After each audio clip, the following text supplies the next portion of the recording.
जांगड़े जी, आपने क्या निवेदन दिए महावितरण कंपनी को?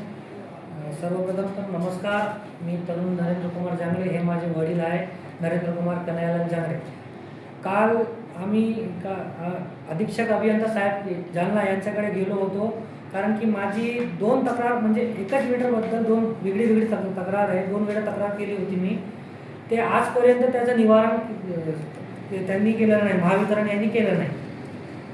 तर तक्रार अशी आहे की नंदकिशोर कन्हैयालाल जांगडे यांनी आमच्या मिळकतीत एक बेकायदेशीर 20 मीटर घेतलेला आहे, त्याच्याकडे त्या प्रॉपर्टीचा मालकी हक्क नाही, काय डॉक्युमेंट नाही, काही नाही आहे. कुठलाही डॉक्युमेंट व्हॅलिड डॉक्युमेंट नसतानाही MSCBच्या किंवा महावितरणचा दिशाभूल करून त्यांनी हे 20 मीटर घेतलेलं आहे. आणि जेव्हा मला हे कळालं तर मी सर्वप्रथम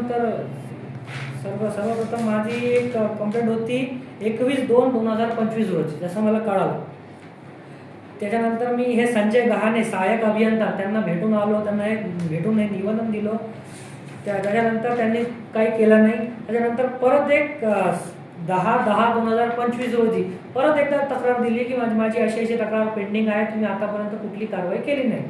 त्याच्यानंतरही संजय गहाणे साहेबांनी कुठलीही कारवाई त्याच्यावरती केली नाही. तर आमचं निवेदन असं आहे की आता काल आम्ही अधीक्षक अभियंता साहेबांना यांना भेटून आलो आणि त्यांना सांगितलं की हे जर माझ्या मिळकतीत जे आहेत तर हे बेकायदेशीर मीटर जर काढलं गेलं नाही, याच्यावरती कुठलीही कारवाई झाली नाही तर आम्ही उपोषणाला बसणार. आता हे माझे वडील आहेत, त्यांचा वय आहे 72 इयर्स रनिंग, त्यांना BP आहे, शुगर आहे आणि त्यांना काही त्यांच्या जीवाला काही झाला तर याची सगळी जबाबदारी महावितरण कंपनीवरती राहील. धन्यवाद. हे मीटर जे तुम्ही म्हणता ही लाईट त्यांनी कधीपासून लावली? हे त्या मीटरचं आहे ते सप्टेंबर 2024चं आहे आणि मला ते कळालं फेब्रुवारी 2025 मध्ये. जवळपास 1 वर्ष झालं मी पाठलाग करत आहे. तक्रारचं काय झालं, संजय गहाणे साहेब काही इंटरेस्ट घेत नाही त्याच्यामध्ये. तुमची सहमती आहे का होती का? नाही, मी कुठलीही नाही. त्याची कळपावती माझ्या नावावरती वाटणी आधारे मला आलेली, सगळं आलेलं. तुमची सहमती घेतली नाही, तुम्हाला याची माहिती दिली होती का? नाही, काही नाही दिली. माहिती आणि सहमती न देता परस्पर घेतलेलं आहे. बरं, जर न्याय भेटल्यानंतर तुम्ही कोर्टामध्ये जाणार का? काय पुढची कारवाई? आम्ही उपोषणाला बसणार त्या महावितरणच्या ऑफिस समोर. कोर्ट में इसका मिले बात ये आणि ज्या मिळकतीत त्यांनी घेतलेलं आहे त्या मिळकतीपासून नंदकिशोर जांगडे यांना माननीय दिवाणी न्यायालयाने प्रतिबंधित पद केलेलं आहे. तर हे ऑर्डरची कॉपी सुद्धा मी संजय गहाणे साहेबांना दिलेली आहे. कोर्टाचा मानही ते ठेवत नाही. म्हणजे ते काय नेमकं त्यांचं कारण काय हे पण कळत नाही आम्हाला. तर मला सांगा की कोणत्या डॉक्युमेंट आधारे MSCBने यांना मीटर दिलेले, आपल्याला काही कळालं का त्यांच्याकडून? माझ्याकडे तर काही म्हणजे जेवढा मी तर कुठलाही त्यांनी डॉक्युमेंट दिला नाही. जेवढा मला माहिती आहे की मला कुठलाही जर तुम्हाला एखादा माझा माझा एखादा टेनंट पण असेल तर मला NOC द्यावी लागते की या टेनंटला तुम्ही असं 20 मीटर द्या म्हणून. पण मी मात्र नंदकिशोर कन्हैयालाल जांगडे यांना असा कुठलाही डॉक्युमेंट करून दिलेला नाही.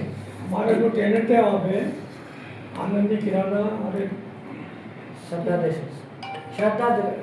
ड्रेसेस हम एनओसी हम लाइट मीटर लिए वो वहाँ पे हमारा नाम का हमने NOC दिया तब जाएगा उनको मीटर दिया.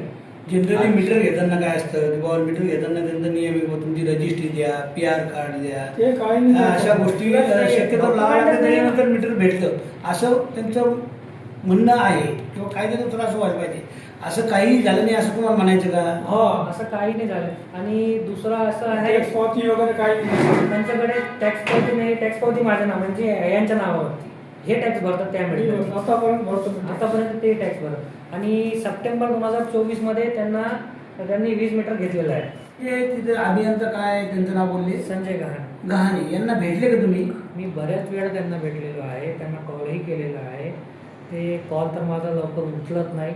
उचललं तर मी 488ला आहे, इकडं आहे, तिकडं. ठीक आहे, त्यांचं काम आहे, ते असतील बाहेर. परंतु जेव्हा मी त्यांना भेटायला जातो किंवा ते मला भेटतात तर आज करू, उद्या करू, परवा करू, त्यांना बोलवतो, असं करतो तसं करतो. मात्र 1 वर्ष झालं त्यांनी काही नाही केलं. तुम्ही तुमचे डॉक्युमेंट्स त्यांना दाखवले का? सगळं कोर्टाचा ऑर्डर दिलेला आहे त्यांच्याकडे, माझी मालकी हक्काचे सगळे डॉक्युमेंट दिलेले आहे. आणि टॅक्स पावती दिलेली आहे, वाटणीपत्र दिलेलं आहे, A to Z डॉक्युमेंट त्यांच्याकडे दिलेलं आहे. आणि त्यांना मी हे पण सांगितलं आहे की त्यांच्याकडे मालकी हक्क काय हे पण बघावं. म्हणजे ते वारंवार टाळाटाळ करताय असं. टाळाटाळ करत आहे ते. कोणते कोणते ऑफिसला तुम्ही त्यांचे वरिष्ठांना भेटले का? हो, मी काल म्हणजे आतापर्यंत तर त्यांना भेटत होतो आणि काल इथं मस्तगडकडे जे पॉवर हाऊस आहे तिथं पण जाऊन साहेबांशी भेटलो आणि ते अधीक्षक अभियंता यांना पण समक्ष भेटून हे निवेदन देऊन आलो. त्यांच्या काय